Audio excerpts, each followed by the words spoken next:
Clara Whitfield dropped the tray of glasses the moment she saw his face across the ballroom, and the sound of shattering crystal cut through the music like a gunshot. Every head turned, every conversation stopped, and for one long, unbearable second, she forgot how to breathe. It had been exactly 1 year since Adrian Blackwood walked away from her at the airport without looking back. 1 year since she stood on the cold tile floor and watched the man she loved disappear through security, leaving nothing behind but silence and a ring he never gave her. She had told herself she was over it. She had told herself 1,000 times that she did not care anymore. But standing there now, staring at him across a crowded ballroom in a tuxedo that fit him like armor, she understood that she had been lying to herself the entire time. Harold Finch, the hotel's event manager, rushed toward her with his hands raised, his voice sharp with panic. "Clara, what happened? Are you hurt?" She shook her head, unable to speak, unable to move her eyes away from the man standing near the stage, flanked by 2 men in dark suits who looked like they belonged to a security detail rather than a wedding party. Adrian had not changed. If anything, he looked colder, sharper, more distant than the boy who used to bring her coffee before dawn and whisper promises she believed with her whole heart. She bent down and began picking up the broken glass with shaking hands, ignoring the stinging cut across her palm, because focusing on the pain was easier than facing the truth standing 30 feet away from her. Harold knelt beside her, pulling a napkin from his pocket and pressing it against her hand. "You are bleeding," he said. "Go to the back room. I will handle the rest." But it was too late. Adrian had already seen her. She felt it before she looked up, the way the air in the room seemed to shift, the way conversations near him faded into nothing. When she finally lifted her eyes, he was walking toward her, each step deliberate, each step tearing down the careful walls she had spent a year building around her heart. His 2 guards moved to follow him, but he waved them off without even glancing back. Clara stood up too fast, nearly losing her balance, and Harold grabbed her elbow to steady her. "Sir, this is a private area for staff," Harold said, stepping slightly in front of her, though his voice had lost its earlier confidence. Adrian did not even look at him. "Clara," he said, and her name in his mouth sounded like something breaking. She wanted to run. She wanted to scream at him. She wanted to ask him why he never called, why he never explained, why he let a year pass without a single word after promising her forever. Instead, she straightened her spine and forced her voice to stay level.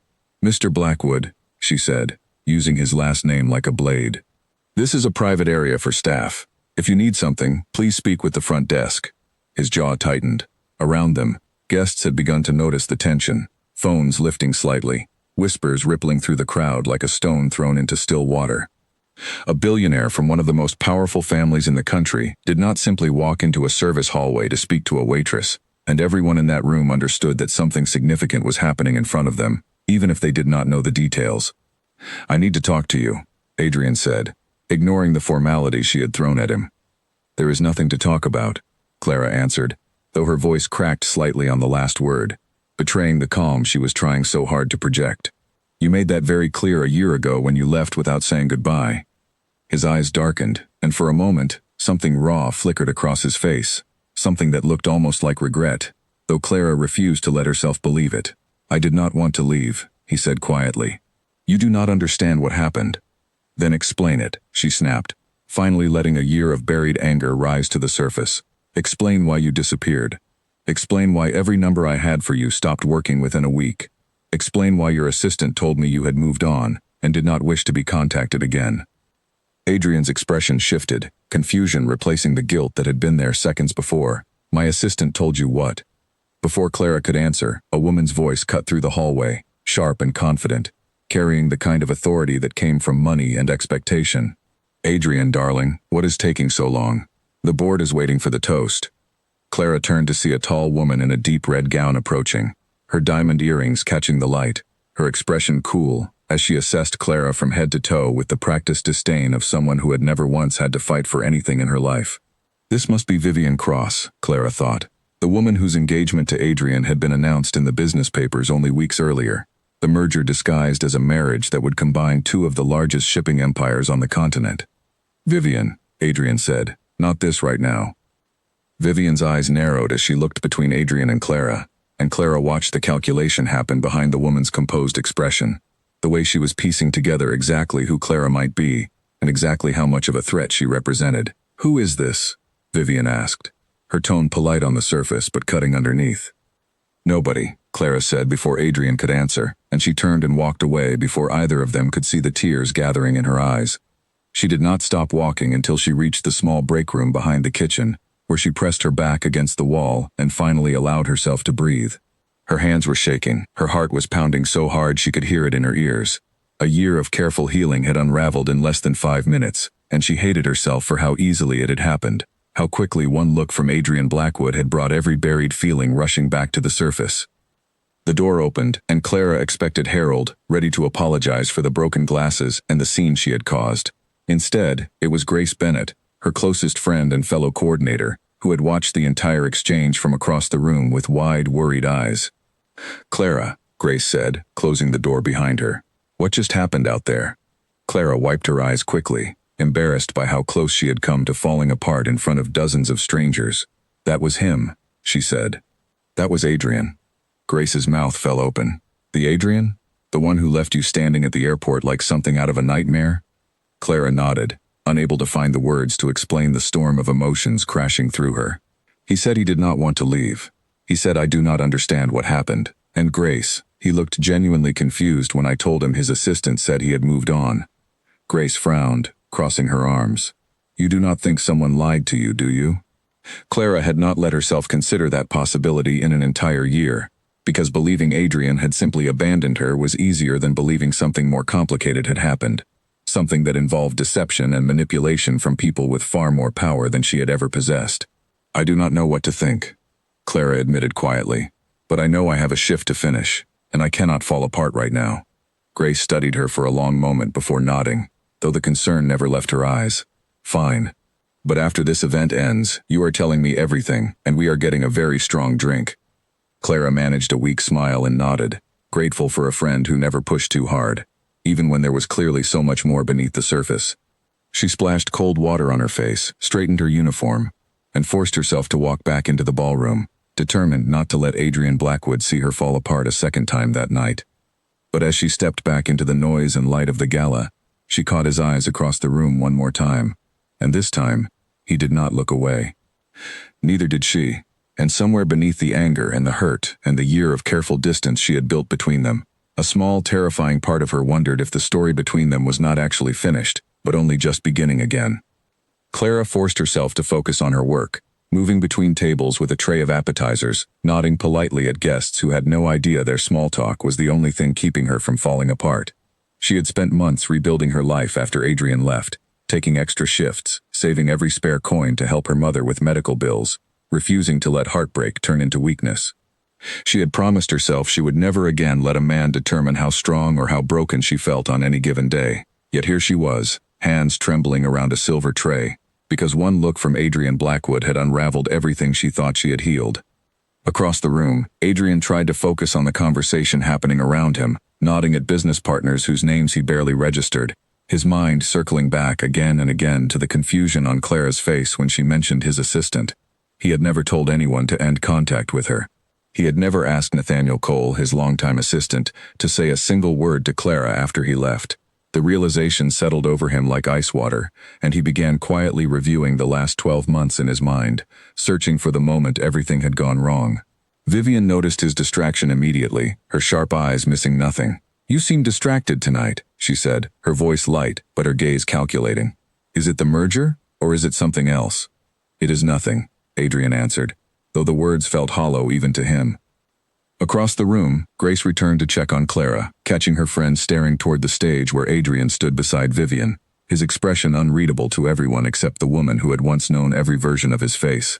"You are staring again," Grace whispered, gently nudging Clara's arm.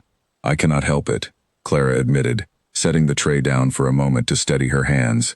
"Every time I think I have moved past him, one glance undoes a year of work." Grace studied her friend's face carefully, the exhaustion and heartbreak still visible beneath the professional composure Clara wore like a second uniform. "Maybe you never really moved on," Grace said softly. "Maybe you just learned how to survive without him." Clara did not answer, because she was afraid Grace might be right. She picked the tray back up and continued through the crowd, determined to finish her shift without another confrontation, without another crack in the wall she had spent so long building. But even as she smiled politely at strangers and refilled empty glasses, She felt Adrian's eyes on her from across the room, steady and unrelenting, as though he had never once stopped watching her, not for a single day of the year they had spent apart. By the time the event neared its end, Clara had convinced herself the worst was over, that she had survived the hardest part of the night. But as she carried the final tray toward the kitchen, a hand closed gently around her wrist, stopping her mid-step. She did not need to turn around to know whose hand it was. She could feel the familiar warmth of his touch even through the thin fabric of her sleeve, a warmth she had spent an entire year trying to forget. 5 minutes, Adrian said quietly, his voice low enough that no one else could hear. That is all I am asking for, 5 minutes to explain everything. Clara closed her eyes, torn between the anger that told her to walk away, and the quiet, aching part of her heart that had never truly let him go. Vivian's hand rested possessively on Adrian's arm earlier that night, but now, standing alone in the narrow hallway with his fingers wrapped gently around her wrist, the tension between them stretched so thin that Clara understood, with sudden and terrifying clarity, that the story between them was not finished. It was only just beginning again. Clara pulled her wrist free and stepped back, putting distance between herself and the man whose touch still felt like coming home, even after everything he had done. 5 minutes will not undo a year of silence, she said, though her voice lacked the conviction she wanted it to have. Adrian's jaw tightened, but he did not reach for her again. Then give me 5 minutes to try, he said. After that, if you still want nothing to do with me, I will walk away and never bother you again. Clara glanced toward the kitchen doors, where Harold was watching the two of them with obvious concern, clearly torn between protecting his employee and not offending one of the wealthiest men in the city. She looked back at Adrian, at the exhaustion carved into his features, at the way his eyes never once left her face, and something inside her, some stubborn and foolish part of her heart, made the decision before her mind could stop it. 5 minutes, she said. Not 1 second more. Adrian led her through a side door into a small private courtyard behind the hotel, away from the noise of the gala, away from Vivian's watchful eyes and the whispers that had followed them all evening. The night air was cool, carrying the faint scent of rain, and for a moment, neither of them spoke, the silence between them heavier than anything either could put into words. I need you to tell me exactly what my assistant said to you, Adrian finally began, his voice careful, controlled. Word for word if you can remember it. Clara crossed her arms, still guarded despite the small courtyard offering an illusion of privacy. He called me 3 days after you left. He told me you had decided to focus entirely on the merger negotiations in London. He said you asked him to inform me that continuing our relationship was no longer, and she paused, forcing the words out even though they still hurt to say aloud, no longer beneficial to either of us. He said you wished me well, and that was the end of it. Adrian's face went pale, and for a moment he looked genuinely stunned, as if she had struck him. I never said that, he said quietly. I never once told Nathaniel to say anything like that to you. Then why would he lie? Clara demanded, her frustration rising again. Why would your own assistant call me and end things on your behalf if you never asked him to? Adrian ran a hand through his hair, pacing a few steps away, before turning back to face her. Because my father asked him to, he said finally. Because the day I landed in London, my father called me into his office and told me that if I continued seeing you, he would personally make sure your mother lost her medical coverage through the hospital board he sits on. He told me I had 48 hours to end things completely, and that he would handle the details himself if I refused to do it. Clara felt the ground shift beneath her feet, the courtyard suddenly spinning slightly as the weight of his words settled over her. Your father threatened my mother's health to force us apart, she repeated slowly, as though saying it aloud might make it easier to believe. I did not know what to do, Adrian said, his voice breaking for the first time since she had known him. I could not risk her life over my own happiness. I thought if I disappeared completely, if I let you believe I had simply moved on, you would be safe from him. I thought I was protecting you. Clara stared at him, a storm of emotions crashing through her all at once. Anger and grief and something dangerously close to forgiveness, all fighting for space inside her chest. You should have told me, she said, her voice trembling. You should have given me the choice to decide what risks I was willing to take, instead of making that decision for me and then disappearing without a word. You are right, Adrian admitted, stepping closer, though he stopped himself before closing the distance completely. I was wrong. I have regretted it every single day since I left, and I have spent the last year trying to find a way to fix it without putting your mother in danger. Clara wrapped her arms tighter around herself, fighting against the tears threatening to spill over. And now? She asked. Now you are engaged to Vivian Cross, and your father clearly approves of that arrangement completely. Adrian's expression darkened. The engagement was never my choice, he said. My father arranged it months ago as part of a merger between our shipping companies. I have been trying to find a way out of it since the moment it was announced, but every attempt I have made has been blocked before it could go anywhere. So you are trapped, Clara said quietly, understanding dawning slowly across her face. Just like I was trapped believing you had abandoned me, you have been trapped this entire time by a father who controls every part of your life. I did not come here tonight expecting to see you, Adrian said. When I saw you standing there, everything I had convinced myself to accept over the past year fell apart in a single second. I do not want this engagement. I do not want any of this. I want the life I gave up when I let my father dictate my future. Clara studied his face carefully, searching for any sign of dishonesty, any hint that this was simply another performance from a man skilled at getting exactly what he wanted. But all she found was exhaustion, regret, and a desperation that matched the ache she had carried in her own chest for the past year. Even if I believe you, she said slowly, that does not change the fact that your father is a dangerous man who has already proven he will hurt the people I love to control your choices. I cannot simply forgive everything and pretend none of that happened. I am not asking you to forgive me tonight, Adrian said. I am asking for a chance to make things right, however long that takes. I am asking you to let me prove that I am willing to fight for you now, even if I was too weak to fight for you a year ago. Before Clara could respond, the courtyard door opened, and Nathaniel Cole stepped through, his expression tight with urgency. Sir, he said, glancing briefly at Clara before returning his attention to Adrian, your father is asking for you. He says it is urgent, and he specifically mentioned noticing your absence during the toast. Adrian's expression hardened instantly, the vulnerability from moments earlier disappearing behind a mask of careful control. Tell him I will be there shortly, he said. Nathaniel hesitated, glancing at Clara again with an expression she could not quite read, something between guilt and worry. Sir, he added quietly, there is something else you should know. Your father has been asking questions about the hotel staff tonight. I believe he may have recognized Miss Whitfield. Clara's stomach dropped, a cold wave of fear replacing the fragile hope that had begun building inside her chest. If your father already knows I am here, she said slowly, then he already knows exactly what just happened between us in this courtyard. Adrian's face went white, the full weight of the danger settling over both of them at once. We need to be careful, he said, more to himself than to her. My father does not make idle threats, and if he believes there is any chance we are reconnecting, he will not hesitate to act. What will he do? Clara asked, though some part of her already feared the answer. Adrian did not respond immediately, his eyes distant as he considered the question, clearly turning over possibilities that terrified him. Nathaniel shifted uncomfortably beside him, waiting for direction, while somewhere beyond the courtyard walls, the muffled sound of the gala continued, oblivious to the storm quietly gathering just outside its doors. He will do whatever it takes to separate us again, Adrian finally said, and this time, I do not think a phone call will be enough for him. This time, I believe he will come after everything and everyone I care about, starting with you and your mother, and possibly even my own position within the company I was born to inherit. Clara felt fear tighten around her chest, but beneath the fear, something else was growing, something stronger and more stubborn than the heartbreak she had carried for the past year. If your father thinks threats will keep us apart a second time, she said quietly, then he clearly does not understand how much stronger I have become since the last time he tried. Nathaniel cleared his throat, glancing nervously between the two of them.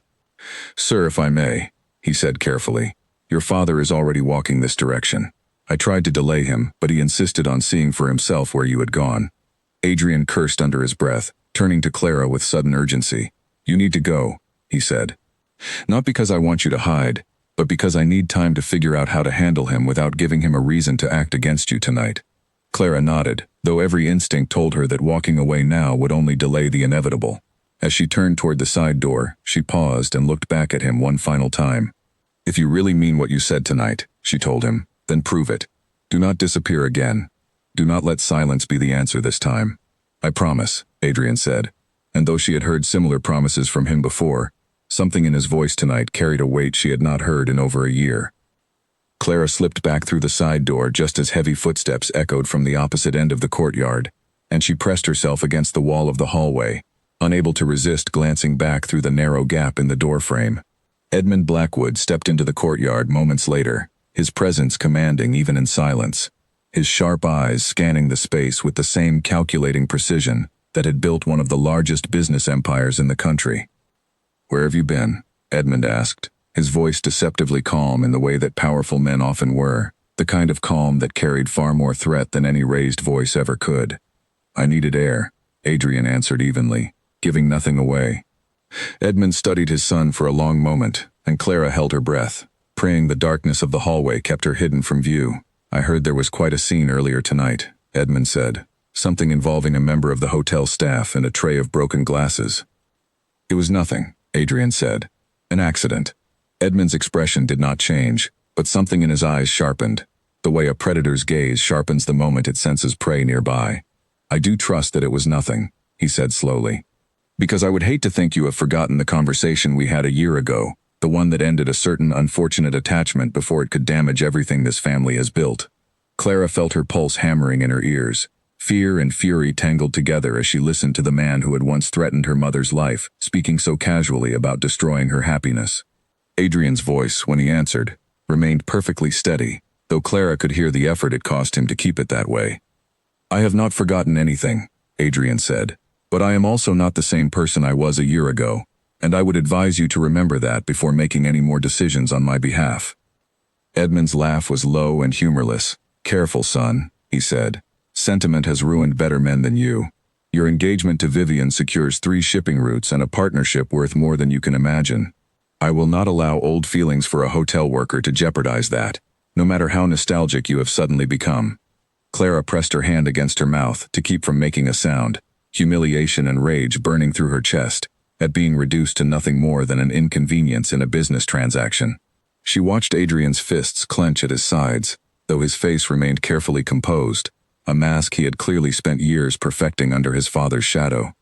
"The engagement will proceed as planned," Adrian said finally, though something in the way he said it made Clara's stomach twist with uncertainty. She could not tell whether he was simply placating his father to buy time, or whether the pressure of the moment had already begun eroding the promise he made to her only minutes earlier. Edmund nodded, apparently satisfied, before turning to leave the courtyard. "Good," he said over his shoulder. "See that it stays that way. I would hate for anyone else to get hurt because you cannot control your own impulses." The threat hung in the air long after Edmund's footsteps faded into the distance, and Clara remained frozen in the hallway, her heart pounding, her mind racing through everything she had just overheard. When Adrian finally stepped back through the side door and found her still standing there, his expression crumbled slightly, the careful composure breaking just enough to reveal the exhaustion and fear underneath. "You heard all of that," he said quietly. It was not a question. Clara nodded slowly. "I heard enough to understand exactly what we are up against," she said.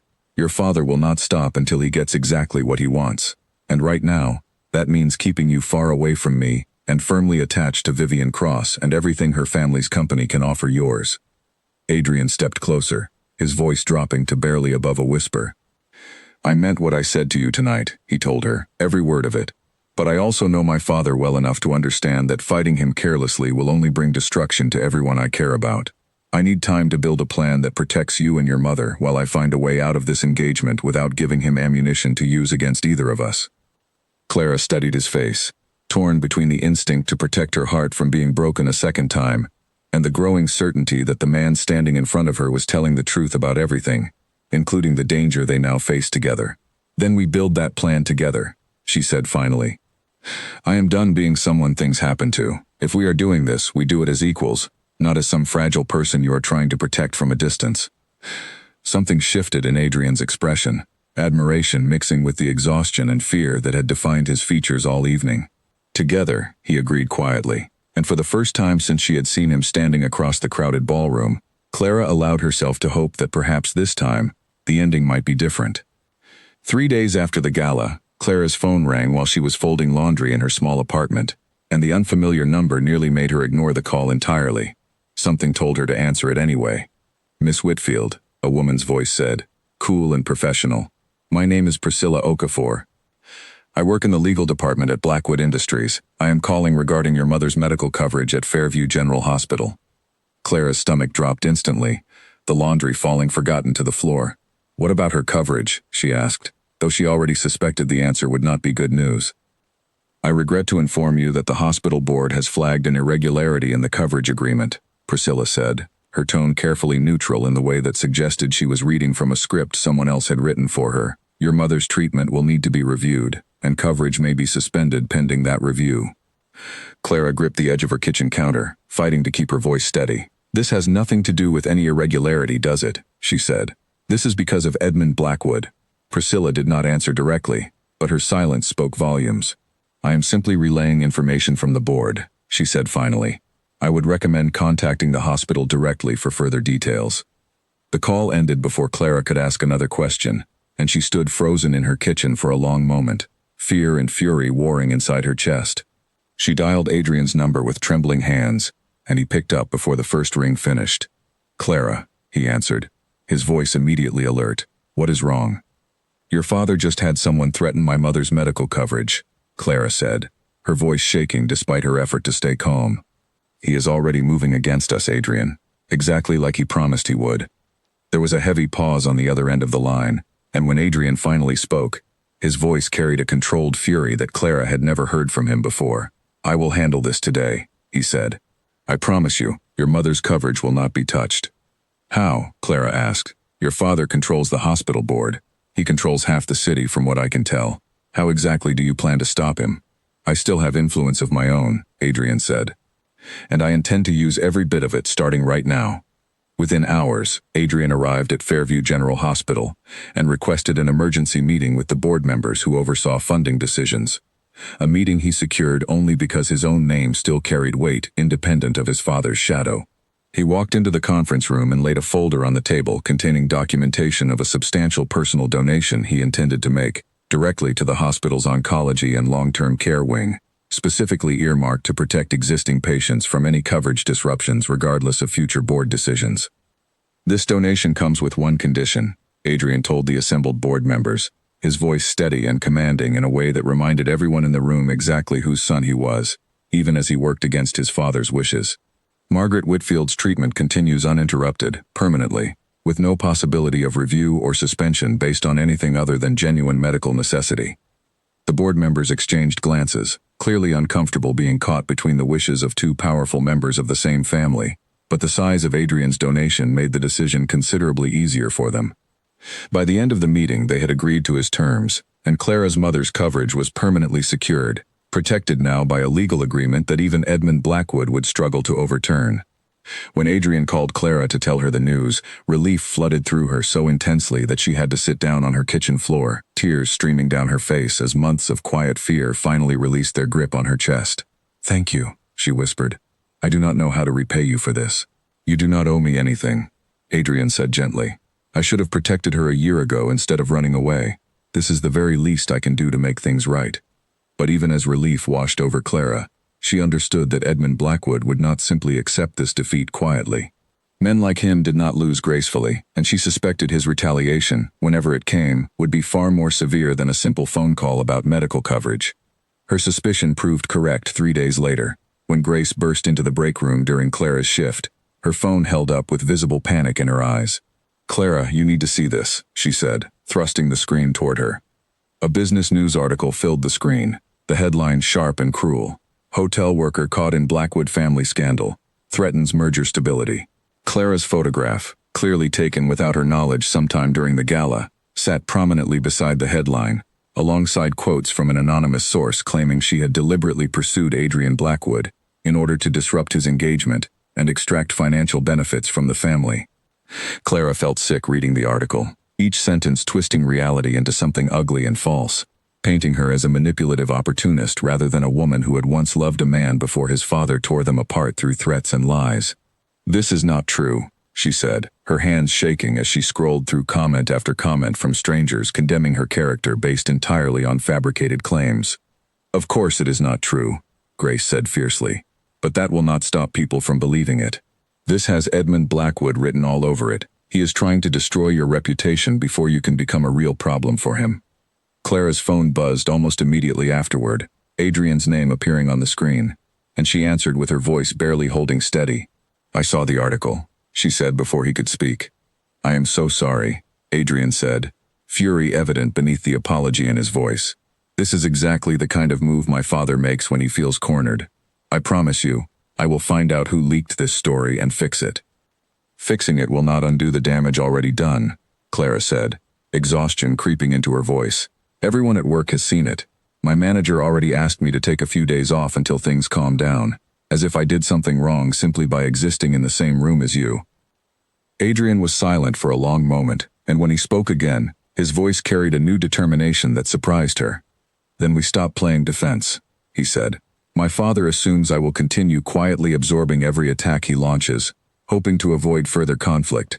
It is time he understood that strategy no longer applies. What are you planning? Clara asked cautiously. There is a company gala happening next week, a much larger event than the one where we first saw each other again, Adrian explained. Every major shareholder, every board member, and several journalists will be present.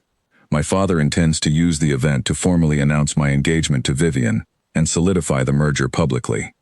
And you plan to do what exactly? Clara asked, though a part of her already suspected the answer. A part of her both terrified and strangely thrilled by the possibility forming in her mind. I plan to tell the truth, Adrian said simply, in front of everyone. I am done letting my father control the narrative of my own life, and I am done letting him destroy the people I care about while hiding behind lawyers and anonymous sources. Clara considered his words carefully, weighing the risk against the exhaustion of constantly running from a man determined to crush anyone who threatened his plans. If you do this, she said slowly, there will be no going back. Your father will see it as open war, and he will not hold back after that. I know, Adrian said. But I would rather fight him honestly and lose everything than continue living a lie that protects nothing except his control over my life. Over the following days, Clara found herself pulled deeper into Adrian's careful planning, meeting him in quiet corners of the city, where they could speak without fear of being photographed or overheard. Nathaniel Cole, torn between loyalty to Edmund and growing respect for Adrian's determination to escape his father's control, eventually agreed to help them gather evidence proving that Edmund had orchestrated both the false article and the threats against Clara's mother. Grace, meanwhile, became Clara's fiercest supporter, helping her prepare for the possibility of standing beside Adrian publicly, coaching her through potential questions from reporters and reminding her constantly that she had nothing to be ashamed of. You did nothing wrong, Grace told her repeatedly. The only person who should feel shame is the man trying to bury you under lies to protect his business deals. As the night of the gala approached, Clara felt a mixture of fear and fierce determination settling over her, replacing the fragile hope she had carried since the moment she first saw Adrian across the ballroom. She thought of her mother, finally safe from the threat of losing critical medical care. She thought of the years she had spent believing she was simply not worth fighting for. And she thought of Edmund Blackwood, a man who had used his power to manipulate and destroy for far too long without ever facing consequences for his actions. Whatever happens, Clara told Adrian the night before the gala, as they sat together in the quiet courtyard where he had first explained everything to her weeks earlier. I am not walking into that room as someone hiding in the shadows anymore. I am walking in as someone who refuses to be silenced. Adrian reached for her hand, and this time she let him hold it, drawing strength from the warmth of his fingers wrapped around hers. Neither am I, he said quietly. Not anymore. 2 days before the gala, Clara received an unexpected visit at her apartment. She opened the door expecting Grace, but instead found Vivian Cross standing in the hallway, dressed simply for once, without the diamonds and designer gowns that usually announced her presence before she even spoke. Clara stiffened, immediately defensive, but something about Vivian's expression, tired and unusually vulnerable, made her hesitate before closing the door. May I come in? Vivian asked. I promise I am not here to cause trouble. Clara stepped aside reluctantly, gesturing toward the small living room, suddenly aware of how modest her apartment must look to a woman accustomed to penthouses and private estates. Vivian sat on the edge of the worn sofa, folding her hands carefully in her lap, and for a long moment, neither woman spoke. I know about the article, Vivian finally said. I know my future father-in-law arranged for it to be published. I want you to know that I had nothing to do with it, and I find the entire situation as distasteful as you likely do. Clara studied her carefully, unsure whether to trust the sincerity in Vivian's voice. Why are you telling me this? She asked. Because I am tired of being a pawn in someone else's business strategy, Vivian said, her composed mask slipping slightly to reveal genuine frustration underneath. This engagement was never about love, not for me and certainly not for Adrian. It was arranged by our fathers to merge two companies, nothing more. I agreed to it because I believed it was simply how things worked in families like ours. But watching Edmund manipulate and threaten people to protect his interests has made me reconsider everything I thought I understood about duty and obligation. Clara felt a flicker of unexpected sympathy for the woman she had spent weeks resenting from a distance. "So what are you saying?" she asked carefully. "I am saying that if Adrian intends to end this engagement publicly, I will not stand in his way," Vivian said. "In fact, I would rather end it myself, on my own terms, before Edmund can use me as another tool to control his son's choices. I have my own company to protect, my own reputation to consider, and I refuse to spend the rest of my life married to a man who loves someone else while his father pulls every string behind the scenes." Clara sat back, absorbing the unexpected honesty pouring out of a woman she had assumed was simply another extension of Edmund's ambitions. "That took courage, coming here to tell me this," she said finally. "It took desperation more than courage," Vivian admitted with a tired laugh. "But I suppose sometimes those two things look remarkably similar from the outside. I only ask one thing in return for my support at the gala tomorrow night." "What is that?" Clara asked. "That when this is over, and Edmund inevitably tries to destroy both our reputations out of spite, you and Adrian remember that I chose honesty when it would have been far easier to remain silent and protected," Vivian said. Clara nodded slowly, extending a hand toward the other woman, a small gesture of solidarity between two people who had been used as pieces in someone else's ambitious game for far too long. "I will remember," she promised. After Vivian left, Clara sat alone in her apartment for a long time, turning the conversation over in her mind, realizing how many people Edmund Blackwood had quietly damaged in his relentless pursuit of power and control. She thought of her mother, weakened but recovering steadily thanks to Adrian's intervention. She thought of Grace, who had stood beside her through every difficult moment without hesitation, and she thought of Vivian, a woman she had misjudged completely, now willing to risk her own reputation for the sake of honesty. The following morning, Clara met Adrian and Nathaniel at a small cafe far from the busy streets surrounding Blackwood Industries, where they spent hours reviewing every piece of evidence Nathaniel had carefully gathered over the past weeks. Financial records showed a suspicious transfer connecting Edmund's personal accounts to the hospital board member who had initially threatened Margaret Whitfield's coverage. Email correspondence, recovered through a contact still loyal to Adrian within the company's legal department, revealed Edmund's direct involvement in planting the false story about Clara with a compliant journalist eager for exclusive access to Blackwood family business. "This should be more than enough to expose him publicly," Nathaniel said, sliding the folder of evidence across the table. "But sir, I need you to understand something before tomorrow night. Once this becomes public, there will be no controlling how the board reacts. Some shareholders may see this as instability rather than integrity. Your father still holds considerable influence over the company's future, regardless of what we expose." "I understand the risk," Adrian said, his voice steady despite the weight of what lay ahead. "But continuing to protect a man who threatens innocent people to maintain his own comfort is not a risk I am willing to keep taking, regardless of what it costs me personally." Clara reached across the table and placed her hand over his, drawing quiet strength from the certainty in his voice. "Whatever happens tomorrow," she said, "we face it together, exactly as we agreed." Nathaniel watched the two of them for a moment, something like admiration softening his usually guarded expression. "For what it is worth," he said quietly, "I believe you are both doing the right thing, even if it costs all of us more than we expect." That evening, Clara returned home to find her mother sitting up in bed. Color returned to her cheeks after weeks of uncertainty about her medical care. Margaret Whitfield studied her daughter carefully, noticing the exhaustion and determination mixed together on Clara's face. "You have that look again," her mother said gently. "The one you used to get before every difficult exam in school, right before you proved everyone wrong." Clara sat on the edge of the bed, taking her mother's hand gently in her own. "Tomorrow night everything changes," she said quietly. "One way or another, the truth comes out, and I need you to know that whatever happens, I do not regret a single choice that brought us here."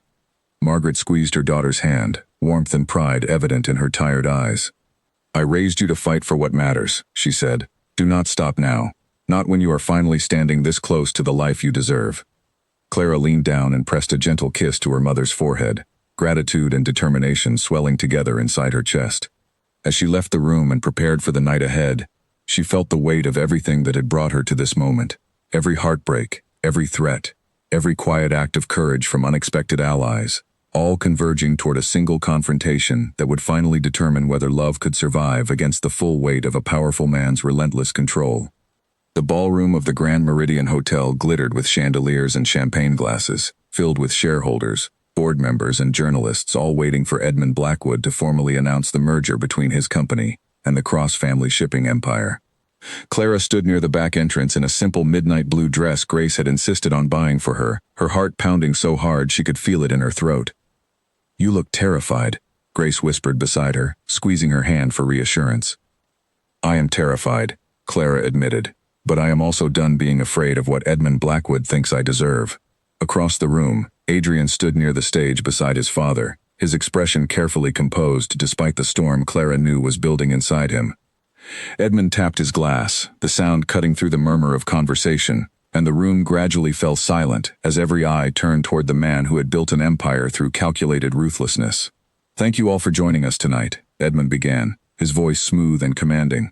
"Tonight marks a historic moment for Blackwood Industries as we formally announce the merger between our company and Cross Shipping, sealed through the upcoming marriage of my son Adrian to Vivian Cross." Polite applause rippled through the room, though Clara noticed several journalists exchanging curious glances, clearly aware of the scandal that had dominated business headlines over the past week.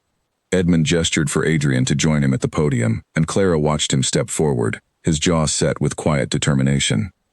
"Before we continue," Adrian said, his voice carrying clearly across the silent ballroom, "I need to address something publicly that has been kept hidden for far too long." Edmund's smile faltered slightly, though he maintained his composure for the audience watching closely. "Adrian, this is not the appropriate moment," he said quietly, though his voice carried a warning edge only Clara and Adrian could fully recognize. "It is exactly the appropriate moment," Adrian said, turning to face the crowd directly. "A year ago, I was in love with a woman named Clara Whitfield. I left her without explanation because my father threatened to destroy her mother's medical coverage unless I ended things immediately and completely." Gasps rippled through the room, phones lifting instantly, journalists scrambling to record every word. Edmund's face had gone pale with fury, though he remained frozen at the podium, apparently calculating how to regain control of a situation rapidly spiraling beyond his influence. "This is absurd," Edmund said, forcing a laugh that convinced no one in the room. "My son is clearly under considerable stress from the merger negotiations." "I am not under stress," Adrian said calmly. "I am telling the truth, something this family has avoided for far too long. When Clara resurfaced in my life recently, my father orchestrated a false news article designed to destroy her reputation and threatened her mother's medical coverage a second time, all to protect a merger built entirely on manipulation and control rather than genuine partnership." Nathaniel stepped forward from the side of the room, carrying a folder that he handed directly to a journalist near the front row, ensuring the evidence could not simply disappear once the confrontation ended. The financial records connecting Edmund's accounts to threats against Clara's mother's medical coverage, along with communications proving his involvement in the false article, spread quickly through the room as journalists began photographing and reading the documents. Vivian, who had been standing quietly near the edge of the stage throughout Adrian's speech, stepped forward next, drawing surprised murmurs from the crowd. "I want to add my own statement," she said clearly. "This engagement was arranged entirely for business purposes, without genuine affection between myself and Adrian. I have witnessed firsthand how Edmund Blackwood manipulates and threatens anyone who challenges his control, and I refuse to continue lending my family's name to a merger built on such tactics." Edmund's composure finally shattered, fury replacing the calm mask he had maintained throughout the confrontation. "You are destroying everything I have built," he snarled at Adrian, no longer bothering to maintain appearances for the watching crowd.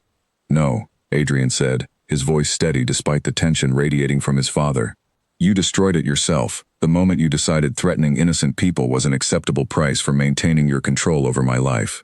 Clara felt Grace's hand tighten around hers as the room erupted into a chaos of whispered conversations and rapid note-taking from journalists, eager to capture every detail of the unfolding scandal. She watched Adrian standing tall against his father, finally free from the fear that had governed his choices for so long, and something in her chest loosened, a year of grief and doubt finally beginning to release its hold on her heart. Board members near the front of the room began conferring quietly among themselves, their expressions shifting from shock to calculated concern as they weighed the implications of the scandal now playing out publicly before dozens of journalists. One older gentleman, whom Clara recognized from earlier research as the board's senior director, stepped forward to address Edmund directly. "Edmund," he said carefully, This level of exposure will significantly damage shareholder confidence regardless of how this evening concludes. The board will need to convene immediately to discuss the implications for your continued leadership. Edmund's eyes flashed with barely contained rage as he realized the full scope of what his son had just unleashed. "You will regret this," he said, turning back toward Adrian with a venomous glare. "Every relationship you thought you secured tonight, every partnership, every shred of credibility you believe you have gained, I will personally ensure it all crumbles before the month is finished." Adrian did not flinch. "Then you will be doing it without my cooperation, and without the company's resources," he said. "Because effective immediately, I am formally requesting the board review your position as chief executive, based on documented evidence of manipulation, threats against private citizens, and actions that have directly endangered this company's reputation and legal standing." The room fell into stunned silence, the true scale of the confrontation finally settling over everyone present. Edmund looked around at the faces surrounding him, searching for allies among the board members and shareholders who had once eagerly supported his every decision, but found only cautious, calculating expressions weighing their own interests against the unfolding scandal. "This is not over," Edmund said finally, his voice low and dangerous as he stepped back from the podium. "I built this company from nothing, and I will not allow sentiment and scandal to strip it away from me without a fight."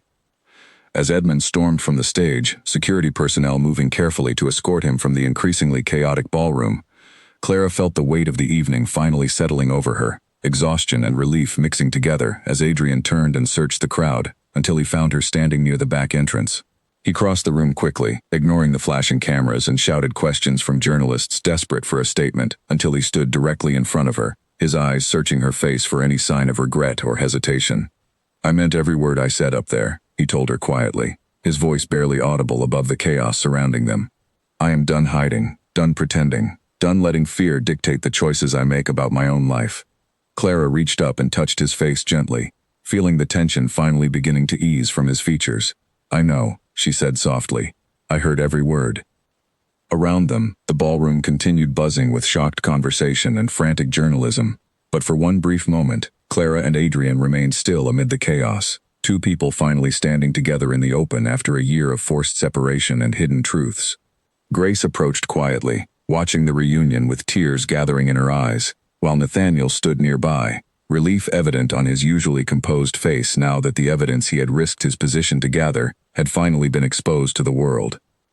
Later that night, after the ballroom had finally emptied and the last journalists had reluctantly packed away their cameras, Clara sat with Adrian in a quiet corner of the hotel lounge, both of them still processing the magnitude of what had just unfolded. Nathaniel joined them briefly, his phone buzzing constantly with messages from colleagues inside the company reacting to the unfolding scandal. "The board has scheduled an emergency session for tomorrow morning," Nathaniel said, setting his phone down for a moment. "Several major shareholders are already calling for a formal vote on your father's position as chief executive. This is moving faster than any of us anticipated." Adrian rubbed his temples, exhaustion finally catching up with him after the adrenaline of the confrontation began to fade. "Do you think the board will actually vote against him?" he asked. "Honestly, I do," Nathaniel said. "The evidence we provided was thorough, and the optics of tonight will be difficult for any board member to ignore, regardless of personal loyalty to your father. But I would be lying if I said this guarantees a peaceful transition. Your father has spent decades cultivating relationships within this company.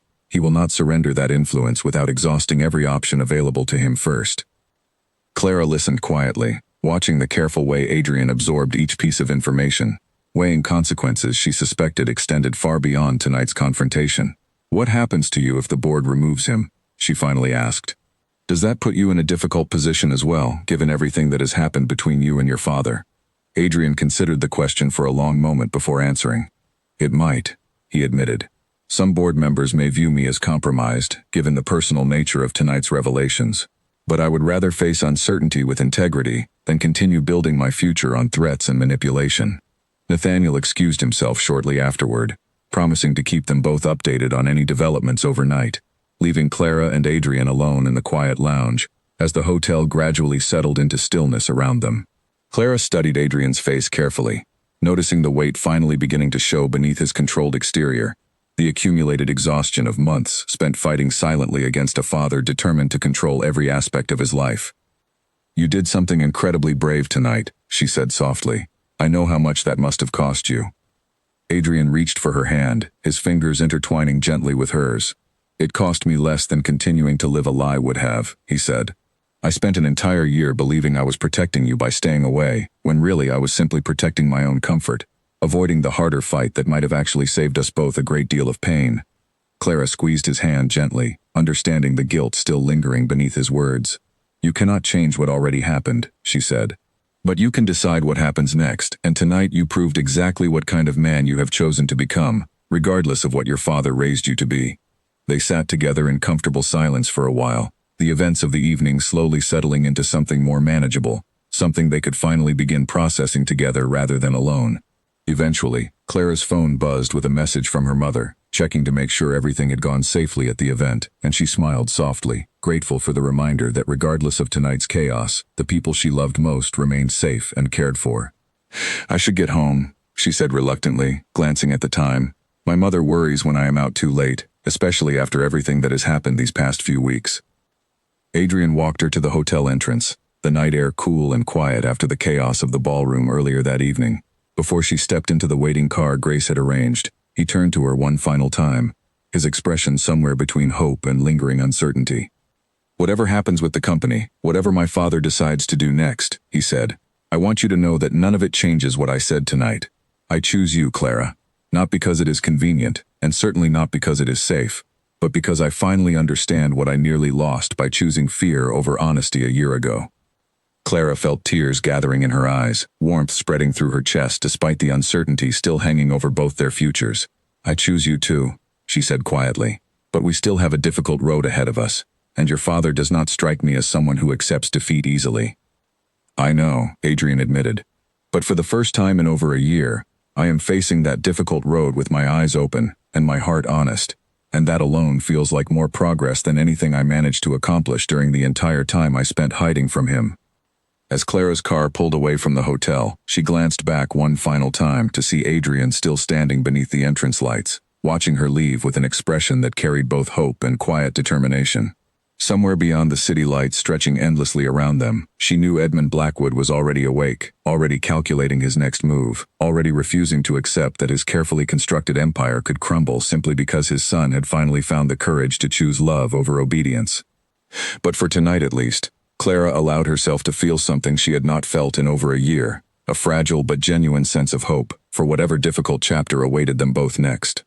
The following morning, Clara woke to the sound of frantic knocking at her apartment door, and she opened it to find Grace standing there, breathless and pale, her phone clutched tightly in her hand. "You need to see this right now," Grace said, pushing past her into the apartment without waiting for an invitation.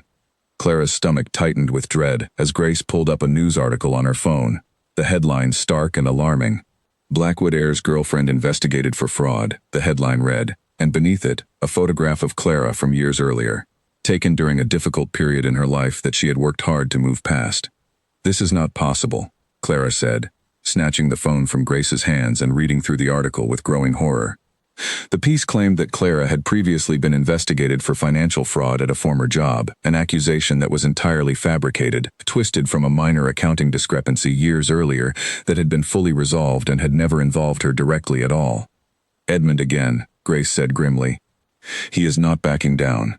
If anything, last night made him more desperate." Clara's phone rang before she could respond, Adrian's name appearing on the screen, and she answered immediately, her hands trembling with a mixture of fear and fury. "I saw it," she said before he could speak. "I am dealing with it," Adrian said, his voice tight with barely controlled anger. "My father has apparently decided that if he cannot save his position through legitimate means, he will destroy everything in his path trying to regain control. The board meeting starts in an hour. I need you to trust me that I am handling this, but I also need you to be prepared for the possibility that this will get worse before it gets better." "How much worse?" Clara asked, fear tightening around her chest. "I do not know," Adrian admitted honestly. "My father has resources and connections most people cannot imagine. But I promise you, I am not going to let him destroy your reputation without a fight, regardless of what it costs me." After the call ended, Clara sat on her couch, absorbing the weight of everything happening around her, the fabricated accusations threatening to unravel the careful reputation she had built over years of hard work. Grace sat beside her, offering quiet support, while Clara worked through waves of anger and helplessness that threatened to overwhelm her. "We need evidence," Grace said finally. "Something that proves this story is fabricated, something strong enough to counter whatever narrative Edmund is trying to build." Clara considered this for a long moment before an idea began forming in her mind. "My old manager, Harriet Osei," she said slowly. "She was there when the original accounting discrepancy happened. She personally cleared my name at the time. If anyone can confirm this story is completely false, it would be her." Within the hour, Clara had reached Harriet by phone, and the older woman's outrage upon hearing about the fabricated article was immediate and fierce. "This is absolutely unacceptable," Harriet said. "I will provide a full written statement immediately, and I will personally speak with any journalist willing to hear the truth about what actually happened during that investigation." While Clara worked to gather evidence disproving the false accusations against her, Adrian found himself standing before the full board of Blackwood Industries, the tension in the room thick enough to feel physically oppressive. Edmund sat near the head of the table, his expression carefully composed despite the storm of scandal surrounding the company following the previous night's revelations. "Before we begin discussing my father's position," Adrian said, addressing the assembled board members directly, "I want to address the article published this morning regarding Clara Whitfield. The accusations within that article are entirely fabricated, based on a resolved accounting matter from years ago that never actually implicated her in any wrongdoing whatsoever." Edmund's expression remained impassive, though a slight tightening around his eyes betrayed his growing frustration at watching his carefully orchestrated attack unravel in real time. "This is hardly relevant to today's discussion regarding company leadership," he said smoothly. "It is entirely relevant," Adrian countered. "When the board considers that this fabricated article was published mere hours after evidence emerged proving my father's willingness to manipulate media coverage and threaten innocent people to protect his own interests, this latest attack simply confirms the pattern of behavior we discussed last night." The senior board director, an older woman named Beatrice Langford who had served on the board for over 2 decades, leaned forward with obvious concern. "Edmund," she said carefully, "can you provide any evidence supporting these claims against Miss Whitfield, or confirm that you had no involvement in publishing this article?" Edmund hesitated for just a fraction of a second, a hesitation that spoke volumes to everyone paying close attention around the table. "I have no direct knowledge of how that article came to be published," he said finally, though the careful phrasing left considerable room for doubt. Adrian pulled out his phone and shared a screen recording Nathaniel had managed to obtain overnight, footage showing a phone call between Edmund and the same journalist responsible for the previous fabricated article about Clara, discussing payment arrangements for publishing additional damaging content. Gasps rippled around the table as the board members watched the evidence unfold before them, any remaining doubt about Edmund's involvement evaporating completely. "This is a clear violation of ethical business conduct," Beatrice said firmly, closing her folder with obvious finality. "Combined with the evidence presented last night regarding threats against private citizens and manipulation of hospital board decisions, I believe we have more than sufficient grounds to proceed with an immediate vote on removing Edmund Blackwood from his position as chief executive." The board proceeded with the vote within the hour, and by early afternoon, Edmund Blackwood had been formally removed from leadership of the company he had spent decades building, with immediate effect and a unanimous decision from every board member present except for 2 loyalists who abstained rather than voting against him directly. When Adrian called Clara to share the news, relief flooded through her so intensely that she had to sit down, tears streaming down her face as the weight of the past weeks finally began to lift. "It is over," she whispered. "He cannot hurt us anymore." "I would not say it is entirely over," Adrian said carefully. "My father does not simply disappear when he loses power, but he no longer has the company's resources or reputation backing his actions, which significantly limits what damage he can realistically inflict going forward." That evening, Harriet Osei's statement, along with additional evidence Clara had gathered proving the fraud accusations were entirely fabricated, was published across several major news outlets, effectively dismantling the false narrative Edmund had attempted to construct. Public opinion, which had been cautiously sympathetic toward Clara following the initial revelations at the gala, shifted decisively in her favor once the truth about the fabricated accusations became clear. 3 days later, Clara received a phone call she had not expected. Edmund Blackwood's number appeared on her screen, and after a long moment of hesitation she answered, curious despite every instinct warning her against it. "Miss Whitfield." Edmund's voice was noticeably different from the commanding tone she remembered from the gala, quieter now, stripped of some of its previous confidence. "I imagine you are surprised to hear from me." "Considerably," Clara admitted. "I called to tell you that whatever satisfaction you feel right now, Believing you have won something significant will not last, Edmund said, though even his threats carried less weight without the power he once wielded so effortlessly. I have resources beyond the company. I have relationships that extend far beyond this single setback. This is not finished between us. Clara felt a surprising calm settle over her as she listened to his words, understanding finally that a man stripped of his institutional power was simply a man, no longer the untouchable force he had once seemed. Edmund, she said quietly, I understand you are angry about losing everything you built, but I want you to understand something clearly. Adrian and I are not afraid of you anymore. We survived your threats, your manipulation, and your lies, and we are still standing here together. Whatever you attempt next, we will face it exactly the same way we faced everything else, honestly and without fear. Edmund was silent for a long moment before responding. We will see about that, he said finally, before ending the call abruptly. Clara sat with her phone in her hand for a long time afterward, processing the strange mixture of vindication and lingering unease his call had left behind. She knew Edmund's threats should not be dismissed entirely, that a man accustomed to decades of unchecked power would not simply accept defeat without attempting some final desperate move to reclaim what he had lost. But she also understood, with growing certainty, that she and Adrian had already survived the worst he could throw at them, and that whatever came next, they would face it together, stronger and more prepared than they had ever been before. When Adrian arrived at her apartment later that evening, having heard about the call from Nathaniel, he found her sitting calmly at her small kitchen table, her expression thoughtful rather than fearful.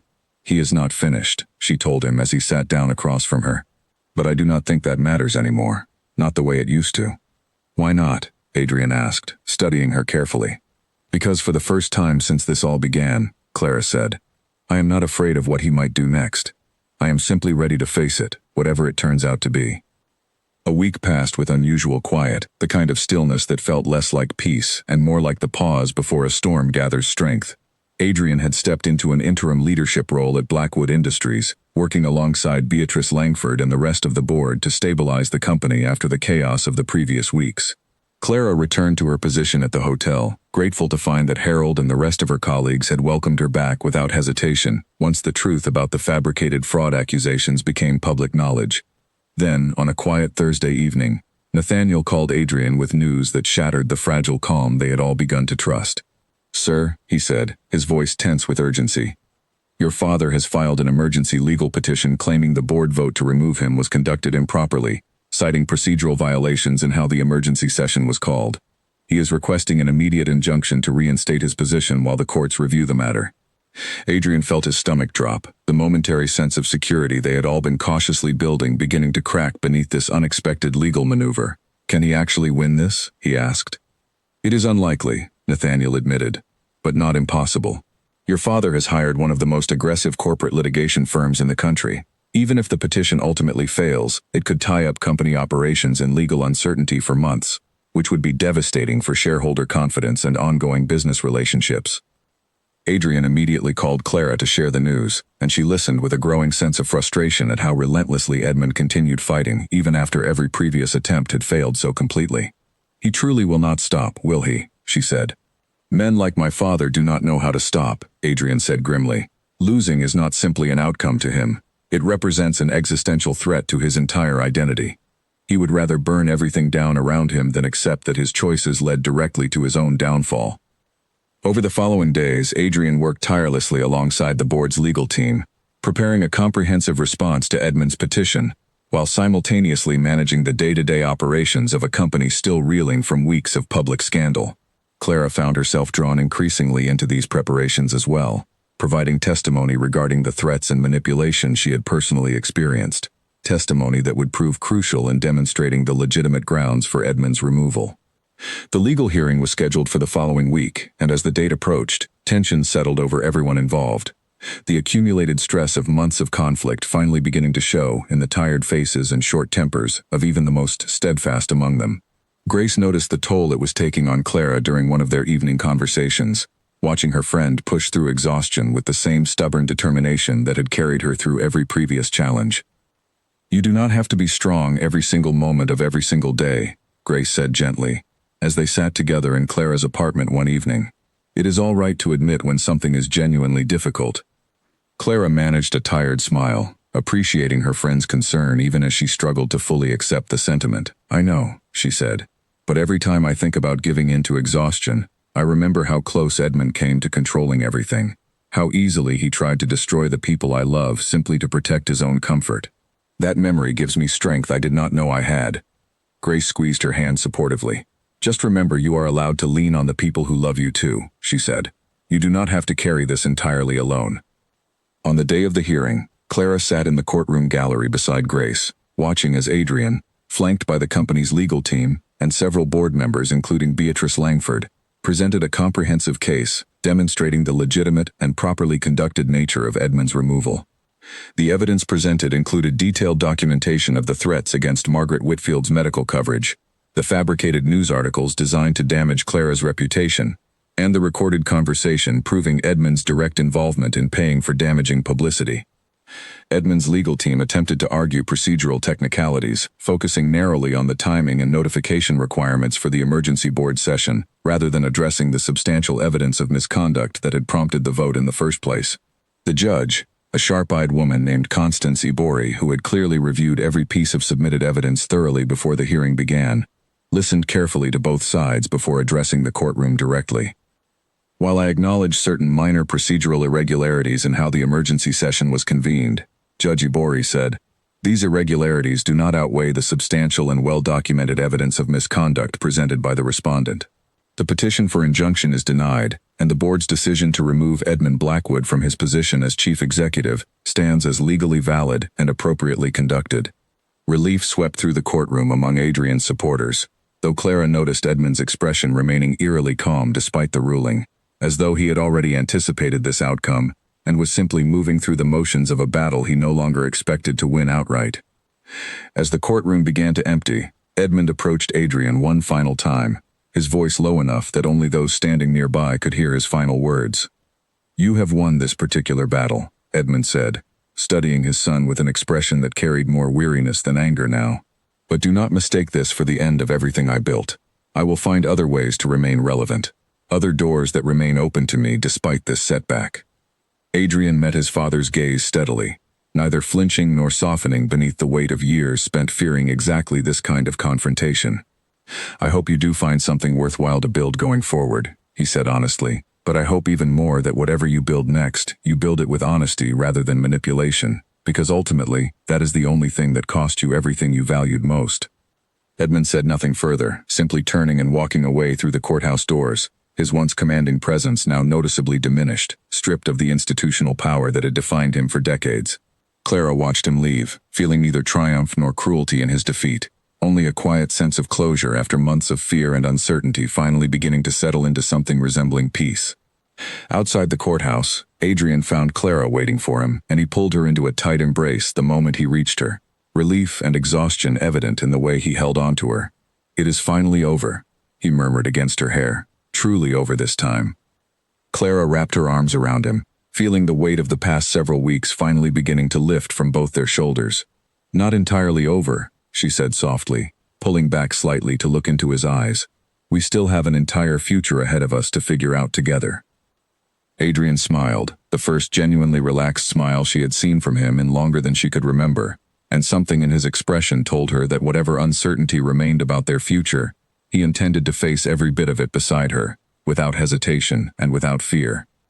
6 weeks after the courthouse ruling, Clara stood on the rooftop terrace of the Grand Meridian Hotel, watching the sun set over the city skyline, while she waited for Adrian to arrive. So much had changed since the night she first saw him again across a crowded ballroom, and standing there now, wrapped in the golden light of early evening, she found herself reflecting on everything that had brought her to this particular moment. Blackwood Industries had stabilized considerably under the board's new leadership structure, with Adrian formally confirmed as chief executive, following a unanimous shareholder vote that took place just 2 weeks after Edmund's failed legal challenge. Adrian had immediately begun implementing changes across the company, strengthening ethical oversight and transparency measures designed to ensure no future leader could wield unchecked power the way his father once had. Beatrice Langford had taken on a more prominent advisory role, mentoring Adrian through the complexities of leading a company still recovering from months of public scandal.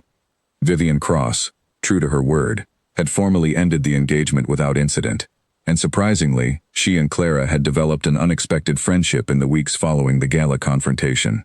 Vivian had gone on to expand her own shipping company independently, free from the arranged merger that once threatened to define her entire future.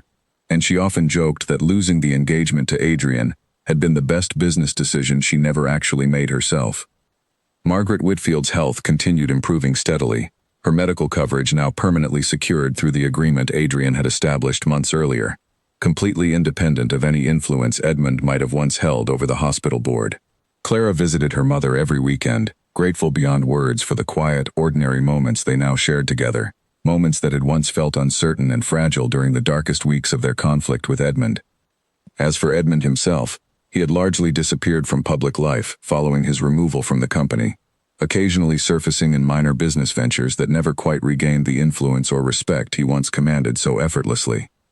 Nathaniel had mentioned once, during a quiet conversation with Adrian, that Edmund had reportedly moved to a smaller estate outside the city, choosing isolation over the humiliation of remaining visible within social circles that no longer welcomed him the way they once had.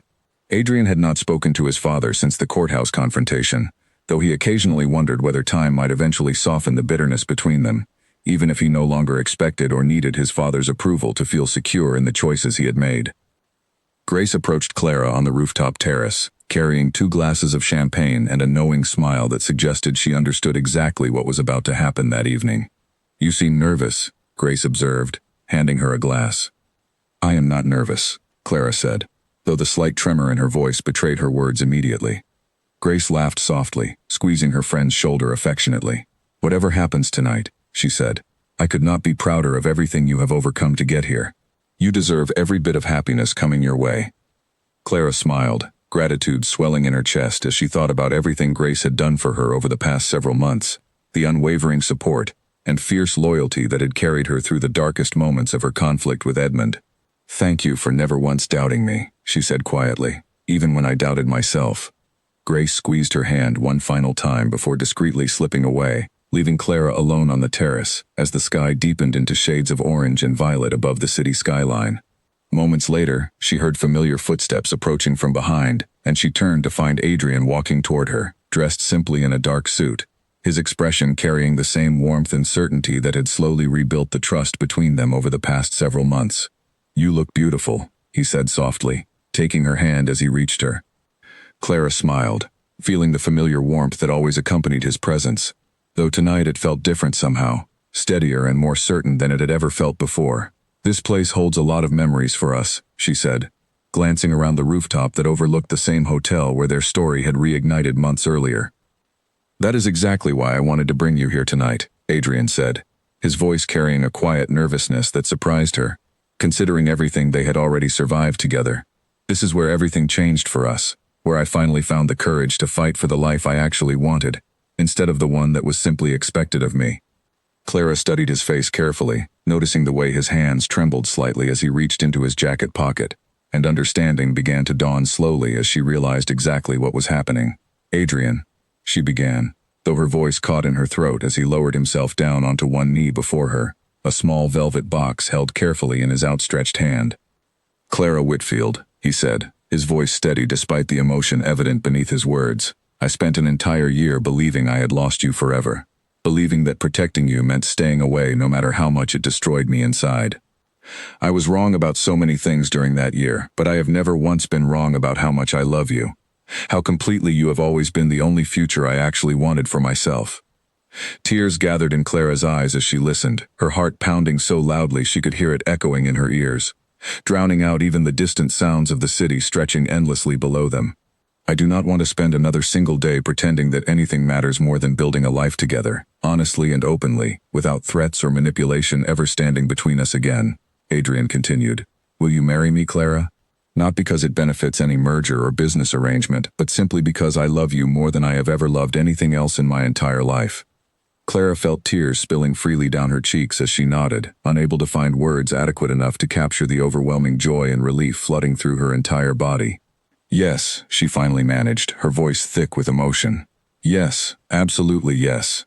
Adrian rose to his feet, slipping the ring gently onto her finger before pulling her into an embrace that felt like the culmination of everything they had fought so desperately to protect over the past several months.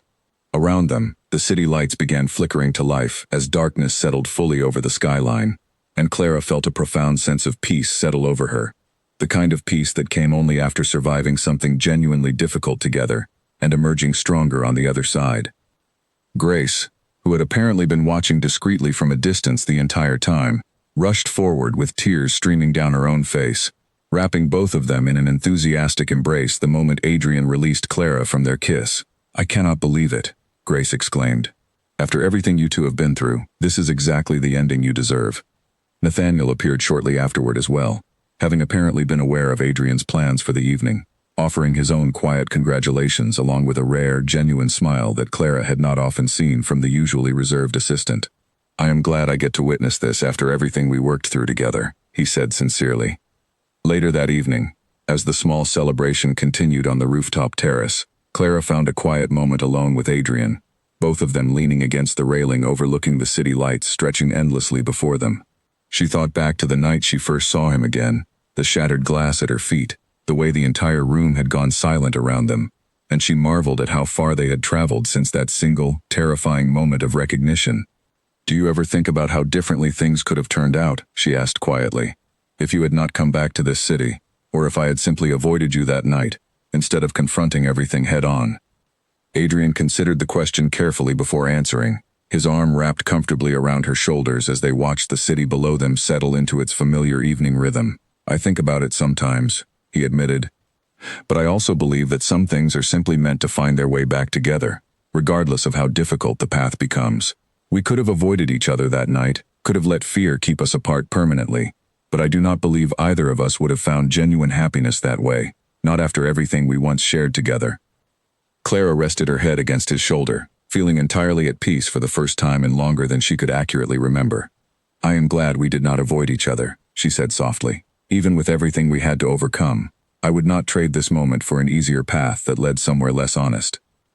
"Neither would I," Adrian said, pressing a gentle kiss against the top of her head as they continued watching the city lights flicker steadily below them, two people who had survived deception, manipulation, and relentless opposition to finally arrive at a future built entirely on honesty, courage, and a love strong enough to withstand even the most powerful attempts to destroy it. The following months passed in a blur of quiet joy that Clara had once believed impossible, considering how much pain had defined the previous year of her life. She and Adrian spent weekends planning a modest wedding, choosing a small garden venue outside the city rather than the extravagant affair the media had speculated they might host, wanting instead something intimate that reflected the honesty they had fought so hard to build between them, rather than the grandeur Edmund would have once demanded for appearances. Margaret Whitfield insisted on helping with every small detail she could manage, her health continuing to improve steadily as the months passed, and Clara often found her mother sitting at the kitchen table surrounded by fabric samples and flower arrangements, humming quietly to herself with a contentment that had felt entirely absent during the darkest weeks of their conflict with Edmund. Watching her mother thrive, free from the constant fear of losing medical coverage that had once haunted every conversation between them, remained one of the most meaningful outcomes of everything Clara and Adrian had endured together. Vivian became a regular presence in their lives as well, her friendship with Clara deepening steadily as the months passed. She often joked that she had traded a business merger for something far more valuable, a genuine friendship built on mutual respect rather than calculated obligation. Vivian's shipping company continued expanding successfully, and she frequently credited the courage she witnessed from Clara and Adrian that night at the gala for inspiring her own decision to pursue independence, rather than remaining trapped within arrangements that never truly served her own interests. At Blackwood Industries, Adrian continued implementing the reforms he had promised following his father's removal, working closely with Beatrice Langford and the rest of the board to rebuild trust among shareholders and employees alike, who had grown weary of the instability surrounding the company's leadership. He established new transparency policies, ensuring that future decisions affecting employees and business partners could never again be made through the kind of secretive manipulation his father had once relied upon so heavily. Under his leadership, the company gradually regained its reputation, not through the ruthless tactics Edmund had favored, but through consistent honesty and genuine investment in the well-being of everyone connected to the organization. One afternoon, several months after their engagement, Nathaniel arrived at Adrian's office with unexpected news. "Sir," he said carefully, "I received a message from your father. He has requested a meeting, if you are willing." Adrian sat back in his chair, considering the request for a long moment before responding. "Did he say why?" he asked. "He did not provide many details," Nathaniel admitted. "Only that he wished to speak with you privately, without any legal representatives or business matters involved." That evening, Adrian discussed the request with Clara, uncertain whether meeting with his father again would bring closure or simply reopen wounds that had only recently begun healing properly. "What do you think I should do?" he asked her, genuinely valuing her perspective on a decision that felt significant regardless of which direction he chose. Clara considered the question carefully before answering. "I think you should meet him," she said finally, "but only if you feel ready, and only on your own terms. You do not owe him anything, Adrian, but closure is something you deserve for yourself, regardless of what he ultimately says or does not say during that conversation." Adrian agreed to meet his father the following week, choosing a quiet cafe far removed from the formal settings that had once defined their relationship entirely through business and obligation. Edmund arrived looking noticeably older than Adrian remembered, the weight of the past several months clearly visible in the lines etched more deeply across his face, the diminished confidence in his posture that had once commanded entire rooms without effort. "Thank you for agreeing to see me," Edmund said, his voice quieter than Adrian remembered, stripped of the commanding authority that had once defined every interaction between them. Adrian nodded cautiously, uncertain what to expect from this unexpected meeting. "I was surprised you reached out," he admitted honestly. "I have had considerable time to reflect since losing everything I once believed defined my worth," Edmund said slowly, choosing his words with obvious care. "I am not asking for forgiveness, because I understand I have not yet earned it, and perhaps I never fully will. But I wanted you to know that I finally understand the cost of the choices I made, the relationships I sacrificed in pursuit of control that ultimately meant nothing once everything else had been stripped away." Adrian studied his father carefully, searching for any trace of manipulation behind the uncharacteristically humble words, but found instead something that genuinely resembled remorse, however imperfect and incomplete it remained. "That is a significant admission, coming from you," he said finally. "It is the truth," Edmund said simply. "I am not asking to be part of your wedding, or to reclaim any position in your life that you are not ready to offer me. I only wanted you to know that despite everything, I am proud of the man you have become, even though I spent years trying to shape you into someone entirely different." Adrian felt unexpected emotion tightening in his chest, complicated feelings he had not anticipated experiencing during this conversation. "Thank you for saying that," he said quietly. "I cannot promise you immediate reconciliation, or that trust will return easily after everything that happened between us. But I am willing to remain open to slowly rebuilding something honest between us, if you are genuinely committed to the kind of change you are describing." "That is more than I expected," Edmund admitted, something like genuine gratitude flickering behind his tired eyes. "It is more than I likely deserve, given everything I put you and Clara through." The conversation remained brief, neither ready to fully bridge the distance that months of conflict had created between them. But as Adrian left the cafe that evening, he felt a quiet sense of peace settling over him, the beginning of something that might eventually resemble healing, even if the path ahead remained uncertain and complicated. When he returned home and shared the conversation with Clara, she listened carefully, offering neither judgment nor unrealistic optimism, simply quiet support as he processed the complicated emotions the meeting had stirred within him. "Healing does not happen overnight," she said gently, taking his hand in hers as they sat together on their small balcony overlooking the city. "But it sounds like you took an important step tonight, regardless of where things go from here." Adrian squeezed her hand gratefully, grounding himself in the steady comfort of her presence after a conversation that had left him feeling more emotionally raw than he had anticipated. "I am grateful I do not have to navigate any of this alone," he said quietly. "You never will," Clara promised, resting her head against his shoulder as the city lights flickered steadily below them, a quiet testament to everything they had survived together, and everything still waiting patiently ahead. As the evening deepened into night around them, Clara reflected once more on the unforgettable moment their story had reignited. The shattered glass, the silent ballroom, the year of pain and separation that had ultimately led them exactly to this place, sitting together in comfortable peace, finally free from fear, finally building a future defined entirely by honesty, courage, and a love resilient enough to survive even the most determined attempts to destroy it completely. The wedding day arrived on a clear autumn morning, sunlight filtering gently through the trees surrounding the small garden venue Clara and Adrian had chosen months earlier. Clara stood in a quiet dressing room adjoining the ceremony space, her hands trembling slightly as Grace adjusted the final details of her simple, elegant gown. The same steady friend who had stood beside her through every difficult moment now sharing in the happiness that had once felt entirely impossible. "You look absolutely radiant," Grace said, stepping back to admire her friend with tears already gathering in her eyes. "I still remember the night you dropped that tray of glasses, terrified and heartbroken, and now look at you."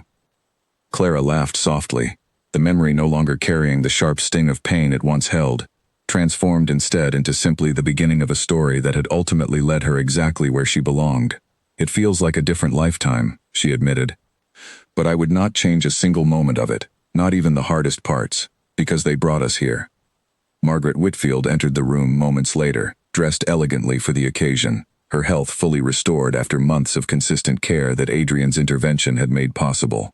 She took her daughter's hands gently, emotion evident in her proud smile. "Your father would have loved this day," Margaret said softly, referring to the man Clara had lost years earlier, before any of the chaos with Edmund had entered their lives. "He always believed you deserved someone who would fight for you, exactly the way Adrian has."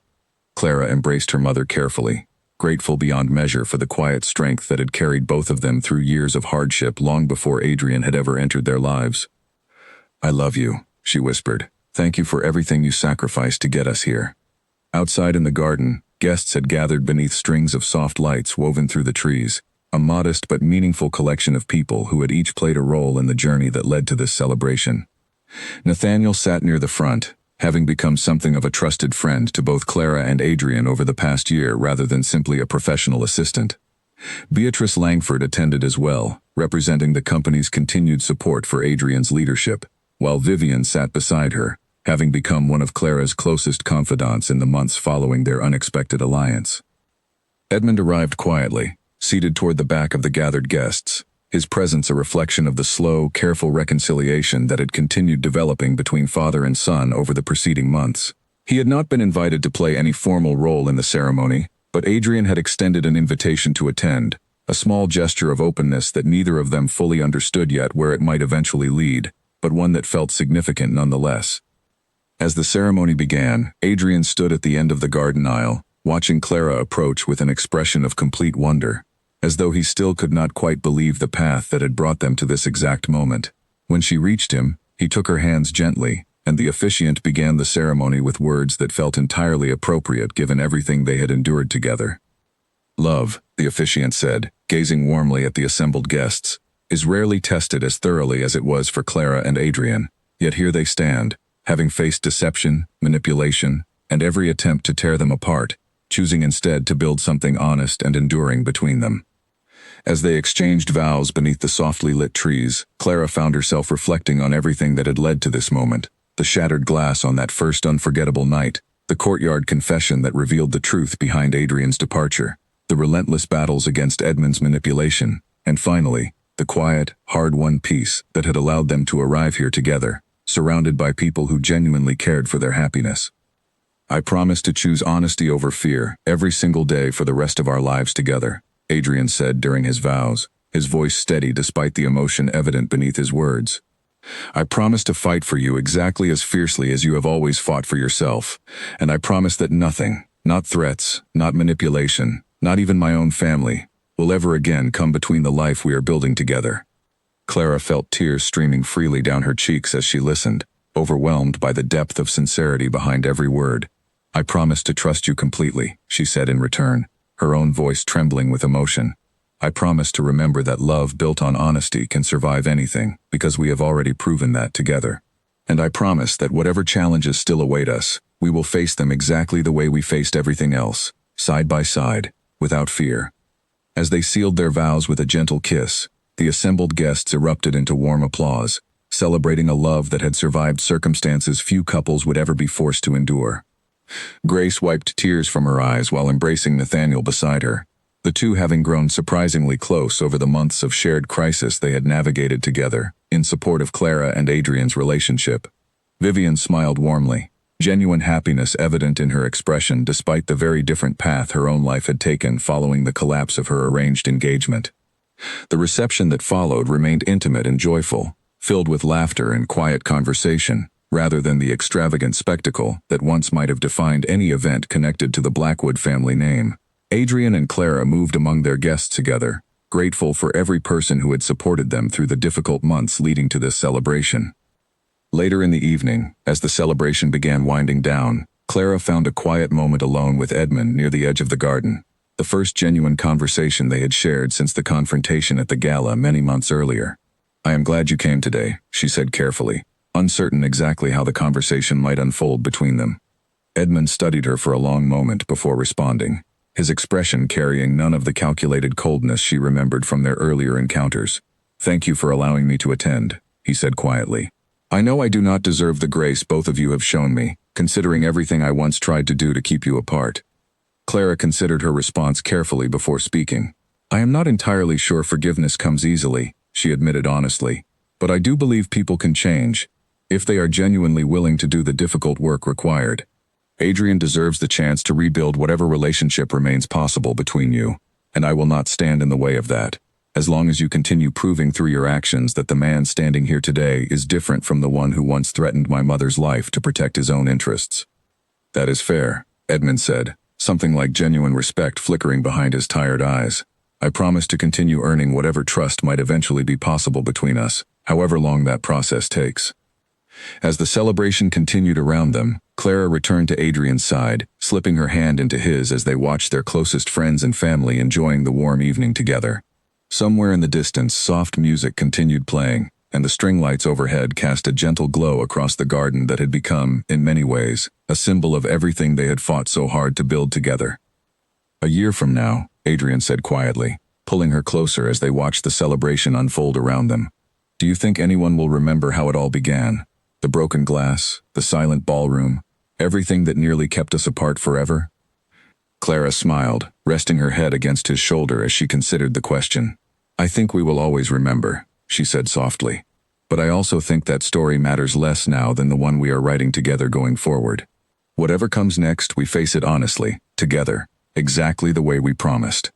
2 years later, Clara stood once again in the same hotel where their story had reignited, though this time the occasion carried a very different meaning. Blackwood Industries was hosting its annual charity gala, an event Adrian had transformed entirely since taking over leadership, redirecting the extravagant spending his father once favored toward genuine community support instead, funding medical care for families who could not otherwise afford it, a cause deeply personal to both of them given everything Margaret Whitfield had once faced.